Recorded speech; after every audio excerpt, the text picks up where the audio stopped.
나오지만 잘 들으세요. 4번의 전쟁은 4개의 전쟁을 의미하는 게 아니라 하나의 전쟁을 4개의 각도에서 설명하는 것이에요. 전쟁이 4번 언급되지만 이 4번 언급되는 것은 4개의 서로 다른 전쟁을 언급하는 게 아니라 하나의 전쟁을 서로 다른 각도에서 설명하는 겁니다. 그러니까 전쟁은 하나예요. 근데 이걸 이해하지 못하면 또 전쟁이야, 또 전쟁이야, 그러니까 무섭다고. 우선 요한계시록이요. 그런 게 아니라 하나의 전쟁을 4개로 설명하는 것을 기억하셔야 됩니다. 근데 이것보다 중요한 게 이거예요. 잘 보세요. 19장 19절 표현입니다. 또 내가 보매 그 짐승과 땅의 임금들과 그들의 군대들이 모여 그 말탄 자와 그의 군대, 여기 읽어보세요. 군대와 더불어 전쟁을 일으키다가예요.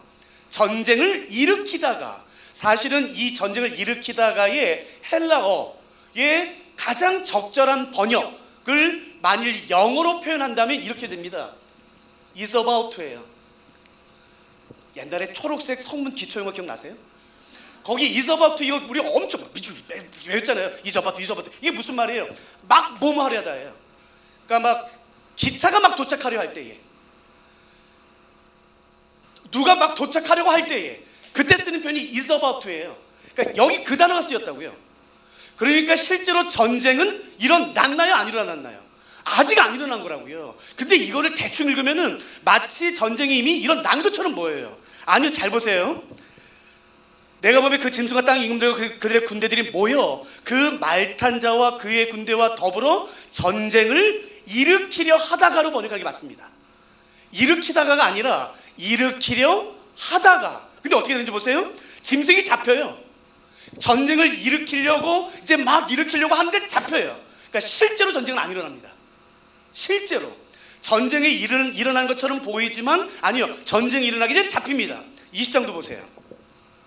천년이, 20장 7절입니다. 천년이 참에 사단이 거기서 놓여 그 나와서 땅의 사방 백성 곧 곡과 마골을 미혹하고 모아 싸움을 붙이리니 그 수가 바다의 모래 같아요. 어마어마한 존재들을 이제 사단이 다 끌어모읍니다. 그 수가 바다의 모래 같으리라. 그들이 지면에 널리 퍼져 성도들의 진과 사랑하시는 성을 두루매. 그러니까 막 모여가지고요, 그 하나님의 사랑하시는 성 그리스도인들을 빙 둘러 진쳤어요. 됐죠? 그리고 어떻게 되는지 보세요. 성을 두루매 하늘에서 불이 내려와 그들을 태워버려요. 그러니까 실제로 전쟁이 일어났나요? 안 일어났나요? 안 일어났다고요.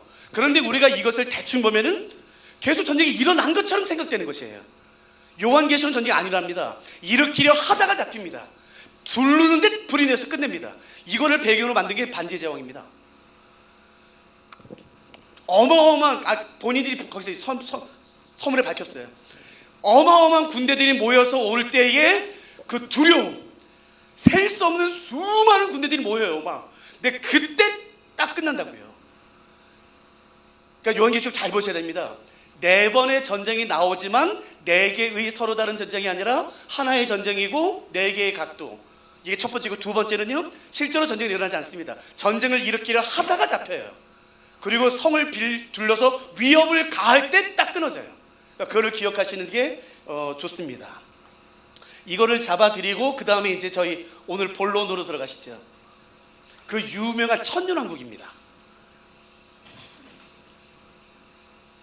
천년왕국이 뭘 의미하냐면요, 제가 정리해 드릴게요. 20장 1절부터 저희가 천천히 보겠습니다. 20장 1절. 또 내가 보매 천사가 무저갱에, 그러니까 무저, 끝이 없어요. 바닥이 없어요. 그러니까 한없이 떨어지는 곳이겠죠. 천사가 무저갱의 열쇠와 큰 쇠사슬을 그의 손에 가지고 하늘로부터 내려와서 용을 잡아요. 그러니까 용을 잡습니다. 용을 잡음. 여러분, 우리는 용을 누구로 해석하기로 했죠? 사탄이. 왜요? 본문에 그렇게 나오니까요. 20장도 그렇고 12장에서도 그렇고 용은 사탄, 마귀라고도 하며 온천을 깨는 자. 이 본문이 그렇게 해석하고 있으니까 용은 사단을 해석하겠습니다. 계시록 20장 2절입니다. 제가 그 중고등학생들한테도 요한계시록 특강을 몇 번 했었거든요. 중고등학생들이 가장 좋아하는 구절 가운데 하나가 20장 1절입니다. 어른들은 이해가 안 되실 겁니다. 애들은요 요거 보면 목사님 힙해, 굉장히 힙해. 뭐가? 그러니까 천사가요 몸에 쇠사슬을 두르고 큰 열쇠 딱 들고 예. 막 애들은 멋있나 봐요. 그러니까 막 쇠사슬 그러니까 뭐 이렇게 징 박힌 장갑 끼고 이렇게 쇠사슬 둘러맨 다음에 열쇠 딱 들고서 막 하늘에서 내려오는 거. 근데 애들 굉장히 좋아합니다. 아무튼 천사가 무저갱의 열쇠와 큰 쇠사슬을 그의 손에 가지고 와서 용을 잡습니다. 그런데 용을 잡으니 곧 옛뱀이요 마귀와 사단이라 곧 1000년 동안 결박하는 거예요. 1000년. 우리가 둘째 날 뭘 했었냐면요, 숫자에 대해 상징하면서 천이 의미하는 게 뭐라고 말씀드렸죠? 이게 긴 시간, 많은, 그러니까 사단을 잡아요. 그래서 긴 시간 동안 묶어놔요. 너무 좋지요. 근데 하나가 좀 찝찝한 건 뭐냐면은 천이라는 것은 긴 시간인 건 긴 시간이지만 영원한 시간은 아니에요. 그러니까 끝에 있다는 개념이에요. 물론 길지만 셀 수 없이 어느 정도인지 모르겠지만 아무튼 길지만 끝은 있어요. 그러니까 차라리 천사가 와서 용을 잡아서 영원토록 결박했다. 그러면 얼마나 좋아요. 그런데 1000년 동안 결박했대요. 1000년이 지난 다음에 어떻게 되는지 보실까요? 20장 7절입니다. 1000년이 참에 사탄이 그 옥에서 놓여 나와요. 이게 좀 약간 찝찝하죠. 그러니까 용이 나옵니다. 요한계시록 20장 7절이에요. 그러니까 용이 잡혔을 때부터 용이 풀려날 때까지의 시간이 1000년이고요. 이걸 천년왕국이라고 부릅니다. 어렵지 않으시죠? 네. 성경에서 말하는 천년왕국이라는 것은 뭐냐면 그 개념이 용이 잡혔을 때부터 사탄이 잡혔을 때부터 용이 풀려날 때까지의 그 시간. 근데 이 1000년은 밀레니엄, 딱 진짜 문자적으로 1000년이 아니라 셀 수 없이 긴 시간이란 뜻이에요. 그러나 영원한 시간은 아닙니다. 자, 여기까지 되셨죠? 이거는 어느 신학교, 어느 교단, 어느 교회든 다 똑같습니다. 본문이니까. 근데 여기서부터 달라집니다. 용이 잡혔을 때, 사단이 잡혔을 때부터 풀려날 때까지가 1000년인데 이거예요. 그러면 도대체 용이 잡혔다는 것, 이게 뭐냐 이게. 용이 잡혔다는 것은 이미 일어난 거냐, 일어날 거냐, 이에 따라서 이제 교단마다 달라집니다. 전천년설, 후천년설, 무천년설, 세대주의적 전천년설, 역사 정천, 저는 이제 학교에서 그걸 가르치죠. 그거 모르셔도 돼요. 요걸로 갈라지는 겁니다. 전천년이든 후천년, 무천년이든 이걸로 갈라지는 거예요. 용이 잡혔다는 이 사건이 이미 일어난 건가, 일어날 건가, 둘 중에 하나입니다. 잘 보세요. 이미 일어났다면 지금이 천년왕국이에요. 일어날 거면 천년왕국은 오는 겁니다. 둘 중 하나입니다. 모든 교단은. 이해되셨죠? 자, 그러니까 저희가 이거 이제 해야 됩니다. 용이 잡혔을 때부터, 사단이 잡혔을 때부터 풀려날 때까지 1000년의 기간, 긴 시간. 그러면 용이 잡혔다, 사단이 잡혔다라는 것은 이미 일어난 사건인가, 일어날 사건인가. 일어났다면 우리가 사는 지금이 천년왕국, 일어날 거라면은 천년왕국 지금 오고 있는 겁니다. 좀 더 자세히 말씀드릴까요? 일어났다라는 것은 초림을 의미합니다. 예수님의 십자가, 부활, 그리고 승천을 의미하는 겁니다. 일어날 거다, 그러면 재림을 의미하는 겁니다. 자, 이제 제가 질문해 볼게요. 용이 잡혔다, 사단이 잡혔다라는 이 사건은 이미 일어난 건가요? 일어날 건가요? 일어난 건가요? 1번. 일어날 건가요? 2번. 그러니까 숫자로 대답하세요. 일어날, 그렇게 하지 마시고, 지금 시간 없습니다. 지금 일어난 건가, 일어날 건가. 잠시만요. 이것 가지고 이단 시비 걸지 않습니다. 복음주의 안에서요, 이 두 가지가 다 용납됩니다. 이해되셨죠? 그러니까 이것 가지고 교회가 나눠지면 안 됩니다. 너는 왜 일어날 거래? 난 일어난 건데. 너는 왜 일어났다고 말해? 난 일어날 건데. 그렇게 따지면 안 돼요. 지금 복음전에서 다 이해가 됩니다. 그러니까 어떤 관점으로 해석하느냐, 그것만 이해하시면 되겠죠. 근데 양해를 구하고 싶은 것은 저는 지금 해석을 하는 거니까 어쩔 수 없이 둘 중에 하나를 선택하겠습니다. 그러니까 이게 정답이라고 말한 게 아니라 저는 지금 1장부터 계속 이렇게 해석해왔던 관점 가지고 하는 걸 양해해 주세요. 이런 난 건가? 이런 날 건가? 한 번만 더 질문해 볼게요. 그래서 좀 많은 쪽을 제가 들어볼게요. 1번이에요? 2번이에요? 1번이요? 그러면 성경에 용이 잡혔다, 사단에 잡혔다는 표현이 나오나요? 대답 안 하세요. 고개를 좀 흔드시든지 뭐 이렇게. 그러면 제가 답을 드리지 않고 그냥 성경 몇 구절을 같이 살펴볼게요. 그 성경을 읽으시면서 이런 구절이면 이건 이런 난 건데, 아니 이런 날 건데, 여러분이 한번 결정해 보세요. 제가 성경 구절 읽어볼게요. 마태복음 12장입니다. 마태복음 12장.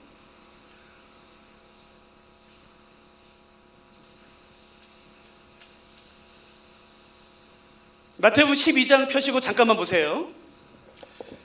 예수님께서 이 땅에 오신 목적 중에 하나는 뭐냐면은 잃어버린 자를 찾아 구원하기 위해서 사단에게 잡혀있는, 사단에게 억눌려 있는, 사단에게 포로잡혀 있는 하나님의 백성을 건져내시기 위함이에요. 그래서 예수님께서 뭐라고 말씀하시냐면요, 예수님께서 사단에게 포로잡혀 있는 하나님의 잃어버린 영혼들을 구원해내시기 위해서 먼저 강한 자를 결박한 다음에 그 다음에 강한 자가 결박하고 있는 것을 내가 빼내야 된다라는 표현을 말씀하세요. 한번 잠깐 볼게요.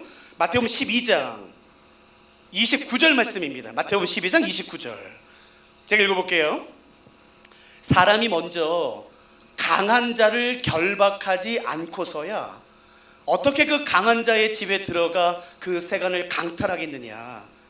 결박한 후에야, 그 강한 자를 결박한 후에야 그 집을 강탈하리라 라는 표현을 하세요. 이 표현은 마태복음, 마가복음도 동일하게 나옵니다. 강한 자를 먼저 결박한 다음에 그 강한 자가 붙잡고 있는, 포로잡혀 있는 그 하나님이 잃어버린 백성들을 내가 구해낼 거야 라고 말씀을 하세요. 그러니까 이 표현에 의한다면은 이런 난 거로 보는 건가요? 이런 날 거로 보는 건가요? 이런 난 거 같지요? 그러면 조금만 더 보실까요? 그건 마가복음 같은 거니까 안 읽겠습니다. 누가복음 10장 보세요.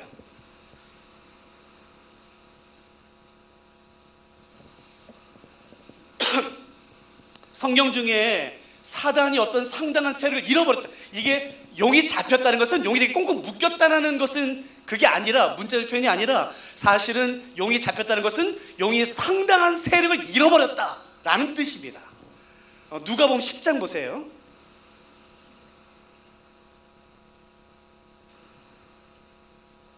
1절을 보시면 예수님께서 70인을 제자로 파송하십니다.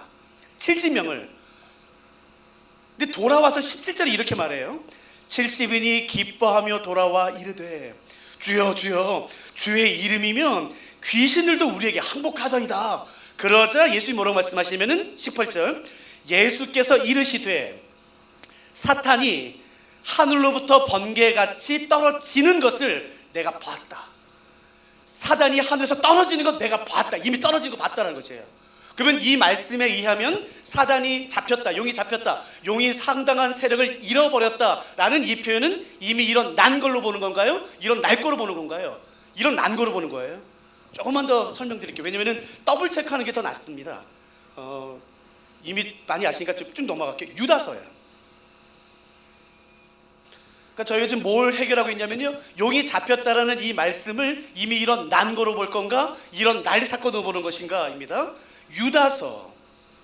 유다서는 한 장이죠. 네, 유다서 6절 말씀 제가 읽어드릴게요. 이 말씀에 근거하면 이런 난 건지 이런 날 건지를 여러분이 한번 규명해 보세요. 유다서 6절입니다. 또 자기 지위를 지키지 아니하고 자기 처소를 떠난 천사들을 큰 날의 심판까지 영원한 결박으로 흑암에 가두셨다라고 말해요. 자기 지위를 지키지 않고 떠난 천사들을 큰 날의 심판까지 흑암에 가두셨다. 그러면 유다서 6절에 의하면 이 사건은 이미 이런 난고로 보는 거겠죠. 하나만 더요. 베드로 후서요. 베드로 후서 2장 4절 말씀입니다. 그러니까 성경을 해석할 때에 어떤 한 구절만 근거로 대시면 안 됩니다. 그러면은 근거가 희박합니다. 그러니까 더블 체크하셔야 돼요. 가능한 한 많은 근거 구절들을 제시하셔서 레퍼런스를 만드시는 게 이 본문을 해석하는 데 좀 더 탄탄하게 하겠죠. 베드로서 2장 4절 말씀 읽어볼 테니까요. 그러면 이거는 일어난 건지 일어날 건지 생각해 보세요. 베드로서 2장 4절, 하나님이 범죄한 천사들을 용서하지 아니하시고 지옥에 던져 어두운 구덩이에 두어 심판 때까지 지키게 하셨다라는 것이에요. 그러니까 이 용이 잡혔다라는 사건은 마태복음, 마가복음, 누가복음, 유다서, 베드로후서 또 읽진 않았지만 여러 구절 통해서 이미 일어난 것으로 볼 수가 있겠지요. 그러면 이것은 초림으로 해석하는 겁니다. 예수 그리스도의 십자가 때, 십자가에서 예수를 죽으신 말미암아 사단의 머리, 뱀의 머리 이렇게 상하게 한 것, 그 초림으로 보는 것입니다. 그러면 이게 재림이 되는 거예요. 이걸 일어난 사건으로 본다면 용이 앞으로 풀려날 것을 재림 때로 보는 겁니다. 근데 그러면 재림 때 사단이 다시 풀려난다는 건가요? 예. 근데 오해하지 마세요. 그러니까 이 장면은 무슨 장면이냐면요, 읽지 않겠지만 이 장면 바로 다음에 백보좌, 하나님의 심판이 내려와서 이제 모든 피조물과 사탄을 심판하세요. 제일 마지막 심판. 그러니까 이 장면은 뭐냐면요, 여러분, 재판은 감옥에서 받는 게 아니잖아요. 재판은 어디서 받는데요? 아니, 법정에서 받죠. 그러니까 감옥에 갇혀있던 사단이 하나님께 재판을 받기 위해 감옥에서 나와 법정으로 이동하는 장면이 이 장면으로 보는 것이에요. 이해되시겠죠? 그러니까 이게 놓였다는 게 오해가 자유를 준다는 개념이 아니라 감옥에 갇혀있던 사탄이 이제 마지막 하나님의 심판을 받기 위해 하나님의 보좌로 오는 것, 그렇게 보는 것입니다. 그러면은 용이 잡혔다는 것은 초림, 용이 풀려난다는 것은 재림, 그리고 나서 이 바로 다음에 이제 영원한 결박 가운데 들어가는 것, 이렇게 보는 게 요한계시록에 지금 저희가 일관되게 흘러보는 관점입니다. 그러면 지금이 천년왕국이 되는 거예요. 우리가 살고 있는 이 지금이요. 이게 무슨 말이에요? 지금이 천년왕국이라는 것, 천년왕국은 지금 오는 개념이 아니라 지금이 천년왕국이라면 이건 무슨 개념인가요? 중요합니다.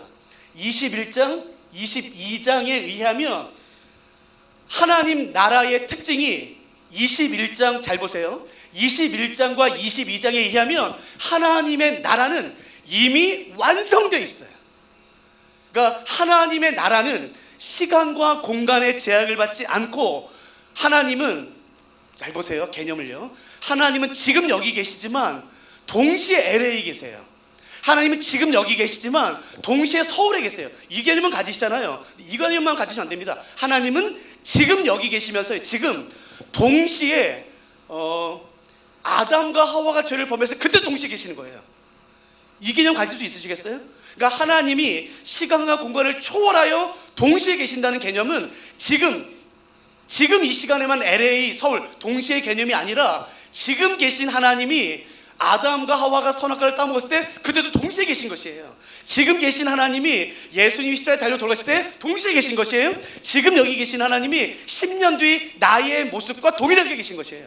그러니까 하나님은 요한복음 3장 31절 말씀처럼 모든 것 위에 뛰어나신, 초월하신, 시간원을 초월하신 분이세요. 에베소서 1장과 요한계시록 21장과 22장에 의하면 하나님의 나라는 시간과 공간의 제약을 받지 않고 이미 완성되어 있습니다. 이미. 그래서 뭐 하라는 건가요? 이미 완성된, 시간과 공간을 초월하여 이미 완성된 하나님의 나라가 지금 나의 삶에 임하도록 하라. 그게 요한계시록 마지막 메시지입니다.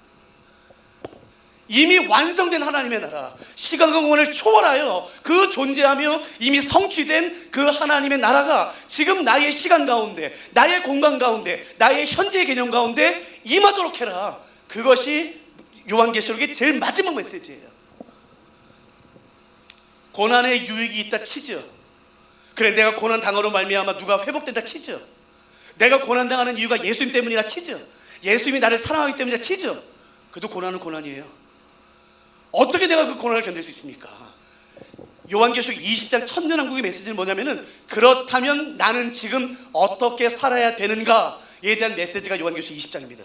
나는 어떻게 살아야 되는가? 내가 감당할 수 없는 고난과 그 죽음의 공포와 두려움, 그 압도하는 그 핍박, 내가 해결할 수 없는 그 문제들 가운데 나는 어떻게 살아야 되는가? 이미 완성된 하나님의 나라가 내 삶 가운데 임하도록 하는 것이에요. 혹시 주기도문 기억나세요? 예수님께서 제자들이 예수님 세례 요한은 자기들 제자들 기도 가르쳐 주는데 우리도 좀 가르쳐 주세요. 그래? 너희는 이렇게 기도해라. 하늘에 계신 우리 아버지요, 이름이 거룩히 여김 받으시오며. 그건 기도가 아닙니다. 송영입니다. 찬양. 그러니까 실제 기도는 그 다음부터입니다. 하늘에 계신 우리 아버지, 이름이 거룩히 여김 받으시옵소서. 찬양이 먼저 된 다음에 그 다음이 뭐예요? 주의 나라가 임해달라고 기도해라. 하나님의 나라가 지금 너의 삶 가운데 임하도록 기도하라는 것이에요. 왜 중요하냐면 보세요. 용이 잡힌 것은 이미 일어났어요. 근데 용이 앞으로 풀려나는 것, 예수님의 재림은 아직 일어나지 않았어요. 그러니까 우리가 사는 이 세상은 이미 성취된 것과 아직 성취되지 않은 긴장감 가운데 있다고요. 그러니까 우리가 사는 이 세상은 기도하면 어떤 응답을 받을 수가 있어요. 성령의 체험을 할 수가 있어요. 그러나 완벽하게 경험하지 못합니다. 그 완벽의 개념은 예수님의 재림 이후에 경험하는 것이에요. 그렇다고 예수님의 재림 때 모든 것이 완성된다고 지금 내가 아무것도 경험할 수 없다는 게 아니라, 이미 예수 그리스도의 십자가로 말미암아 하나님의 나라가 이 땅 가운데 시작되었다. 이미 시작되었다. 아직 완성되진 않았다. 그러니까 그 하나님의 나라가 지금 내 삶 가운데 임하도록 해라. 다 경험할 수는 없지만 내가 기도하면은 경험할 수 있어요. 왜요? 이미 시작됐으니까요. 그러나 다 경험할 수는 없어요. 어떨 때는 기도가 잘 이루어지지 않는 것처럼 느껴져요. 그 이유는 이미 이루어진 사건과 아직 성취되지 않은 사건, 그 긴장감이 바로 지금 우리의 인생이기 때문이다 라고 요한계시록이 말하는 겁니다. 지금 여기서 말하는 것은 뭐냐면 하나님 나라의 현대성입니다. 하나님 나라의 현대성. 이게 왜 중요하냐면요, 하나님의 나라라는 단어가 많이 나오지만 사실은 우리 성도님들한테 익숙한 것은 뭐냐면은 하나님 나라가 아니라 하늘나라예요. 다른 말로 천국이요. 천국이요. 여러분, 하나님 나라는 최근에 많이 쓰는 표현이고요, 옛날 그리고 찬송가에는 대부분 천국입니다. 그렇기 때문에 우리는 하나님 나라면 두 가지 특징이 있습니다. 두 가지. 첫째, 어디 있나요? 하늘에. 둘째, 언제 경험하나요? 죽어서요. 그게 전통적인 어르신들의 하나님 나라에 대한 전통적인 관점이에요. 왜요? 하늘나라, 천국으로 불려지기 때문에요. 근데 그러지 않습니다. 이걸 제가 자세히 설명하지 못해서 너무 죄송해요. 왜 이렇게 된지는 저희가 지금 하진 않을게요. 너무 길어지니까요. 근데 아무튼 하나님 나라의 가장 중요한 속성은 하늘에 있는 게 아니죠. 죽어야지만 경험하는 게 아니죠. 하나님 나라의 가장 중요한 특징은 현재성입니다. 좀 잘 살펴볼게요. 누가복음 17장입니다. 누가복음 17장.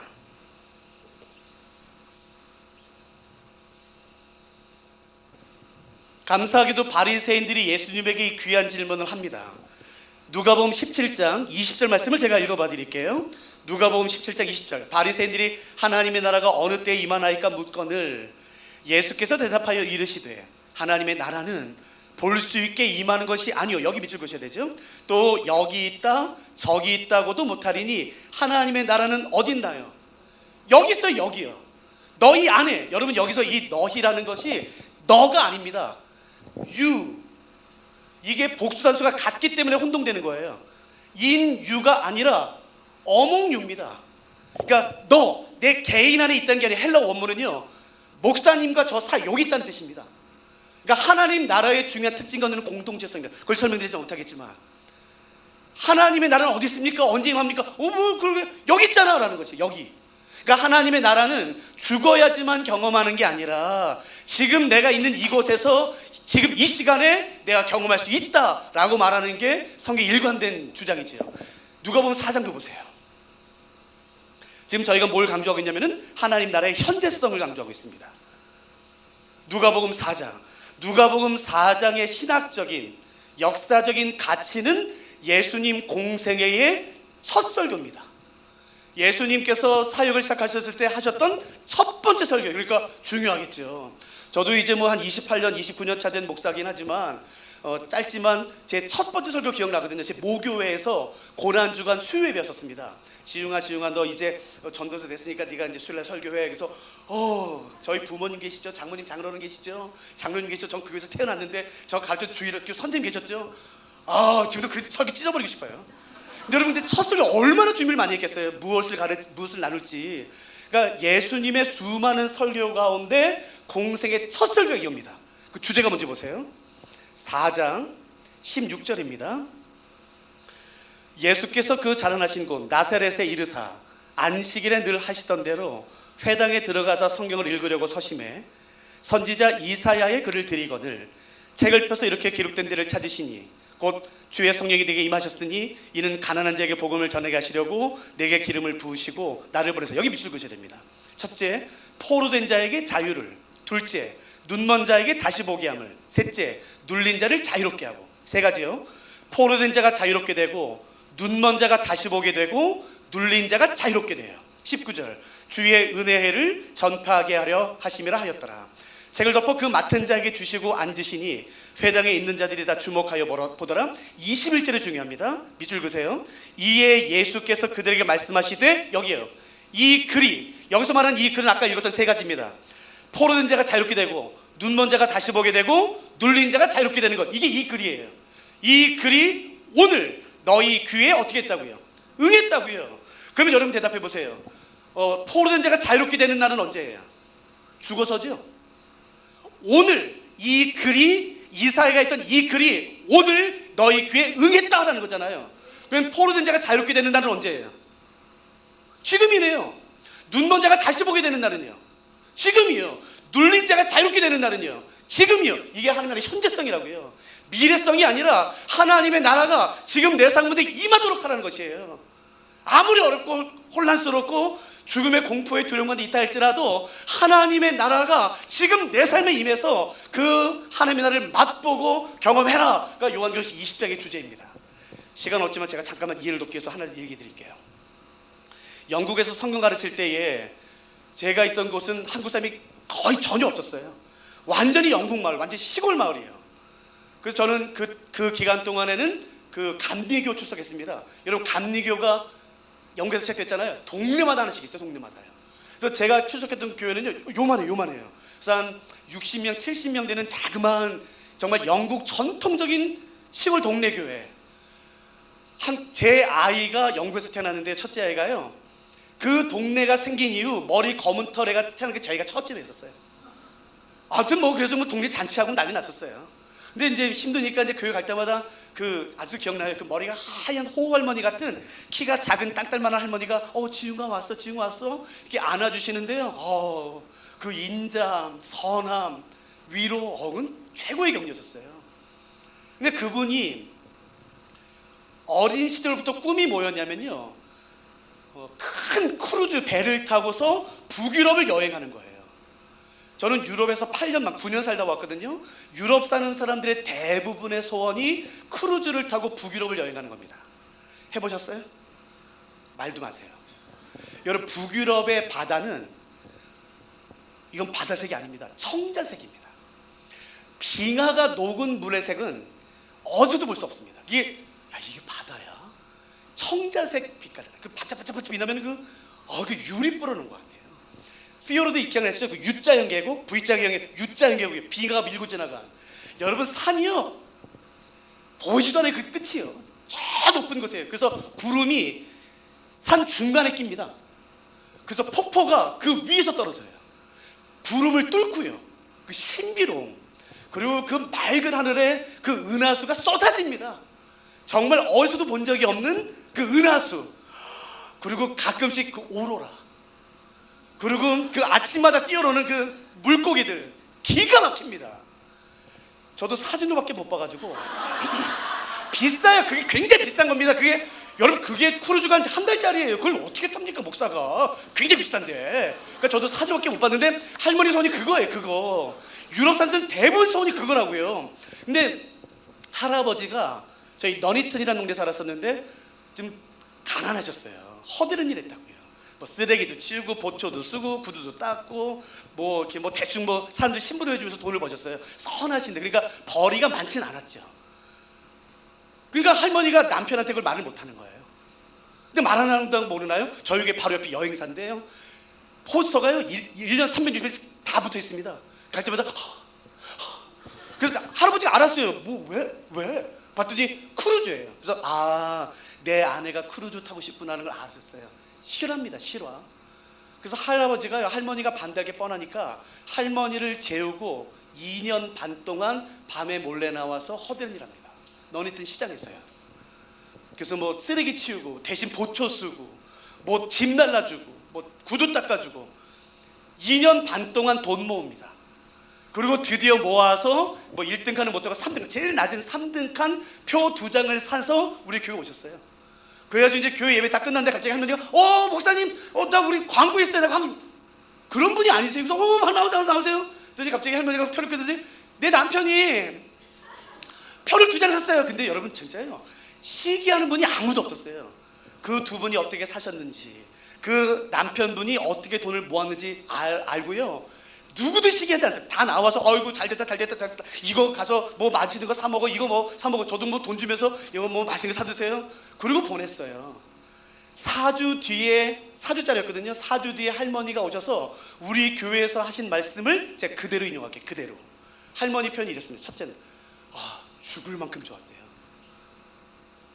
여기서 죽어도 좋겠다.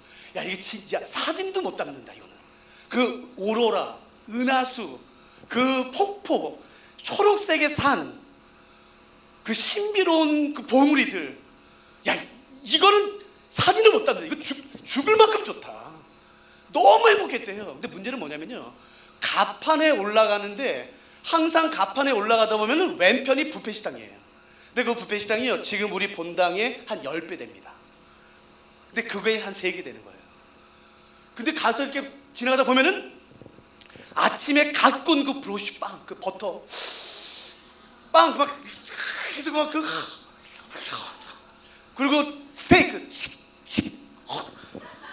갓 잡은 생선, 막 살아있는 막 여러 막 져가지고 막 회들, 그 신선한 야채, 양상추, 토마토, 산의 진미가 쫙 깔려 있어요. 근데 그걸 거기를 지나가야지만 가판에 가는 거예요. 얼마나 비싼데 그게. 그래서 할머니가 보기만 하고 사달란 말을 못 하는 거예요. 비싸니까요. 그래서 할아버지가 알아서 저것도 저희 할머니 저거 먹고 싶구나. 싫어합니다. 할머니가 말하는 거 제가 그대로 얘기해 드릴게요. 그래서 할아버지가 밤에 할머니를 재우고 반대하게 뻔하니까요, 재우고 밤에 몰래 나와서 가판에서 청소해요. 할머니 말에 의하면 할아버지가 돈을 모았을 때가 내리기 3, 4일 전이야. 그러니까 3주 반이 지난 거예요. 3주 반이. 내가 그대로 얘기해 드릴게요. 할아버지가 방문을 여는데요, 손을 안 여셨대요. 발로 뻥. 나와! 자기 나와! 손 발 뻥! 나와! 어디 있고 나와! 드레스업해서 나와! 그래서 손을 딱 잡더니 막 그 계단을 막 그 간들도 안 좋은 장면이 올라가더래요. 어머 어디 가세요? 뭘 어디 가요? 뷔페 가겠죠. 그 뷔페 식당 문 뒤에 손을 안 여셨대요. 이거 얼마야 이거?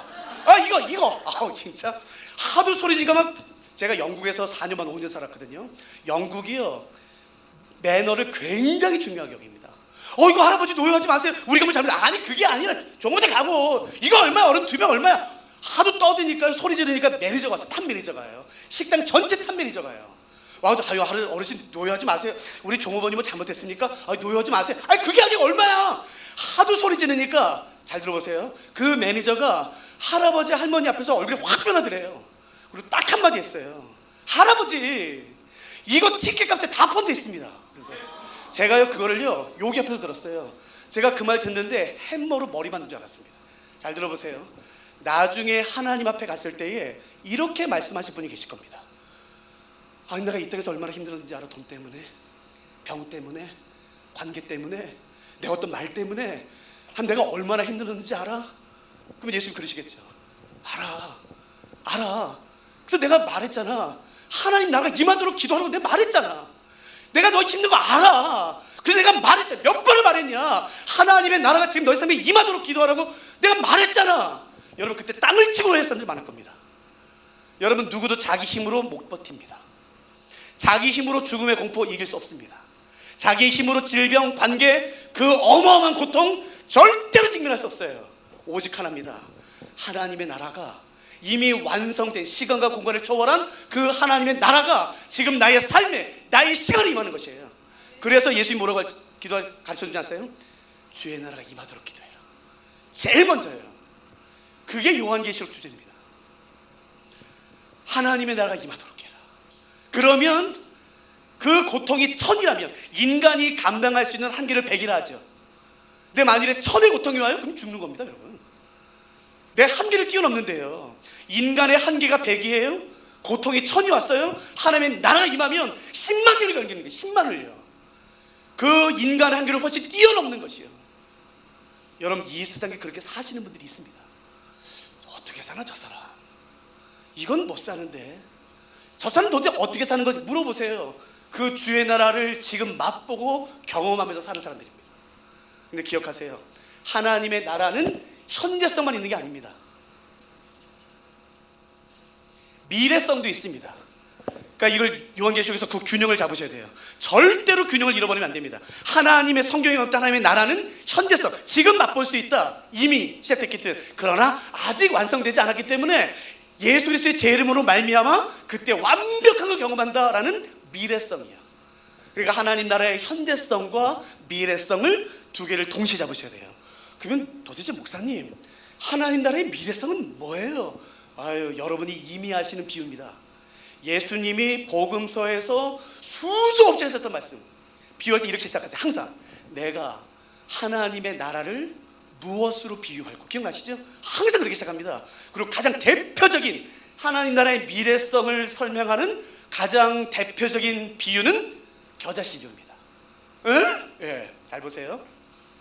겨자씨 비유는 뭐냐면요, 겨자씨는 세상에서 가장 작은 씨로 돼 심겨진 다음에는 뿌리를 내리고 자라서 열매를 맺고 그늘을 만들어서요, 새가 왔들어서 길들여서 실 수 있을 정도 돼요. 즉 겨자씨 때가 1이라면 그 겨자씨가 심겨진 다음에 나무가 되면 그것은 1000배, 10,000배가 아니라 10만 배가 아니라 수십억 배가 되는 거예요.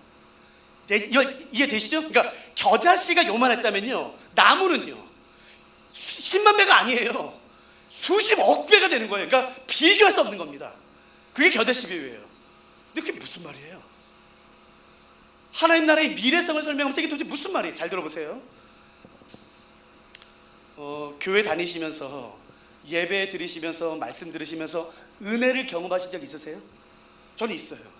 예배 드릴 때, 말씀 들을 때, 기도할 때 어떤 은혜를 체험한 적이 있다고요. 죽을 만큼 좋아요. 그러니까 그 하나님의 임재를 딱 경험하고 은혜가 내 삶을 막 이렇게 뒤집어 놓으면요, 너무 행복해요. 막 정말 그 어떤 것으로도 비교할 수 없을 만큼 너무 행복해요. 어떨 때는요, 막 너무 속상하거나 분노가 치밀었는데도 예배 때 하나님의 임재가 임하면요, 그 분노가 내가 뭐 때문에 화냈지? 싶을 정도 눈 녹듯이 녹아요. 그런 경우 있으시죠? 그렇게 잘 들으세요. 하나님이 저한테 이렇게 말씀하시는 거예요. 제가 좋을 때 너무 은혜가 충만할 때, 지웅아 좋아? 얘 좋아. 난 너무 좋아. 지금 내가 이거 하는 나라 임재, 은혜 너무 좋아. 너무 좋아. 그럼 이러시는 거예요. 그게 그렇게 좋아? 예. 지웅아, 근데 기억해, 네가 지금 경험하는 건 겨자씨다. 내가 다시 와서 완성될 그 나라에서는 나무다라는 것이에요. 지금 이렇게 좋은 게 겨자씨라는 것이에요. 그러면 예수 그리스도가 재림해서 완성된 그 나라에서 경험하게 될 그거는요, 여러분 지금이랑요 상대가 안 됩니다. 수십 배, 수천 배, 수만 배가 아니라 지금이 너무 초라하게 느껴질 만큼의 어마어마한 영광과 승리와 평안과 기쁨을 경험하게 된 게 요한계시록 주제예요. 그게 겨자씨 비유입니다. 지금 그게 그렇게 좋아. 하나님 너무 좋아. 너무 좋아. 좋아. 하나님 너무 좋아. 그거 겨자씨인데 내가 다시 와서 내가 다시 재림할 때 완성될 그 하나님 나라에서 네가 맛보게 될 거는 그거에 비하면 지금 뭐 겨자씨인데. 제 말 이해되세요? 이게 사실이라면, 자 한번 대답해 보세요. 이게 사실이라면 나는 지금 어떻게 살아야 될까요? 그게 요한계시록 질문입니다. 제일 마지막 질문. 그러면 나는 이 땅에서 어떻게 살아야 될 것인가? 그럼 죄 짓지 마세요. 죄에 한눈 팔지 마세요. 거룩함을 가세요. 그 성령의 충만함, 하나님의 임재, 하나님의 나라요. 지금 우리가 여기서 경험하는 은혜들이요, 놀랍죠. 그거 아무것도 아니에요, 여러분. 겨자씨. 예수 그리스도의 다시 오시게 되는 그날 완성될 그 하나님 나라에 비하면 지금 내가 여기서 경험하는 것은 겨자씨 같은 거. 자, 그러면 난 지금 여기서 어떻게 살아야 될까요? 나는 어디를 바라봐야 될까요? 내 소망은 어디에 두어야 될까요? 여러분, 이게 기독교예요. 이게 교회고 이게 그리스도인이죠. 한눈 팔지 마세요. 죄에 한눈 팔지 마세요. 무감하게 살지 마세요. 무정하게 살지 마세요. 온 힘을 다해 하나님의 나라를 추구하세요. 그 나라가 임하도록. 그러니까 여러분, 나 목사님 근데 나는 뭘 기도했지 모르겠어. 뭘 기도했긴 몰라요. 만나는 사람에게마다 기도하세요. 하나님, 주의 나라가 임하게 하여 주옵소서. 주의 주권이 임하게 하여 주옵소서. 주의 통치가, 주의 선하심이, 주의 인자하심이, 주의 회복케 하시는 애가 저 삶에 임하게 해줘. 그러면 되죠. 이방인처럼 많은 것을 말해야 된다고 생각하지 마세요. 중언부언할 필요가 없죠. 여러분, 이게 기독교예요. 그리고 이거를 사도 요한이, 예수 그리스도께서 사도 요한을 통해 교회의 마지막으로 주시는 메시지입니다. 죄송해요. 사실은 좀 더 보면 좋겠지만 오늘 여기까지 해야 될 것 같은데요. 우리 같이 찬양 하나 하고 마칠까요? 죄송합니다. 저희 뒤에 좀 더 하면 좋겠는데, 예. 성경 보시면 됩니다. 성경 보시면. 여러분, 우리 이 찬양이 오늘 우리 기도 제목 되면 얼마나 좋을까요? 우리 다짐되면, 우리의 결단되면요. 그러니까 여러분, 우리 이 찬양 같이 부르면서 내 영혼에게 명령하고 우리 같이 기도하고 선포하면서 저기 나가시죠. 예수 하나님의 분.